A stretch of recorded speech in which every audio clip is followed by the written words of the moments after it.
I started iSchool for the Future as a nonprofit organization about 8 years ago. It's going to be 9 years by the end of this summer. And I started it because of my son. And he's here in this blue shirt. And this was the first year when I first started the iSchool. And the reason I started when he was of school age, and I realized that something was missing. I couldn't really understand what it was. I knew that he had an abnormally high IQ. He was an extremely bright child, but I felt like we were trying to engage him with more academic and intellectual challenges, right? And the same thing was happening in his educational environment at that time. And I figured, and I was feeling intuitively that's not what he needed, right? And I realized that his emotional intelligence, social and emotional development was average. And so the biggest challenge here was the gap between his EQ and IQ. And I didn't know at that time exactly why it was so dangerous until I started doing a lot of research, meeting with experts, and learning more about that.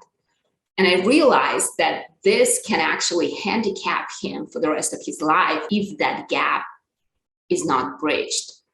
So I met with dozens of educators, education leaders, school boards, experts from and leaders from departments of education. And I was sharing those ideas with them and my concerns with them. And they all said, Nuria, you are on the right track. You're exactly on point.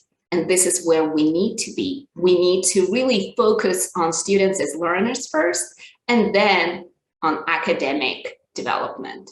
And then continue bringing the two along their learning career from K through 12. And they said, we're working on it, but we're not quite there yet. And I figured, well, it's gonna be too late when you're there. It's gonna be too late for my kids, so I have to do something about it. And that's how I started iSchool. So fast forward 8 years later, we've reached over 6,000 students and positively impacted them. And we are now developing the programs to scale our impact, to actually bringing our experiential hands-on learning that we've developed for kids, sharing those experiences with teachers so that they can effectively use it in their classrooms. And to kind of circle back to that story about my son, he is actually gonna be teaching this year as a counselor, as an assistant teacher in our programs during the summer. So it's kind of going the full circle. That's my story of starting the iSchool.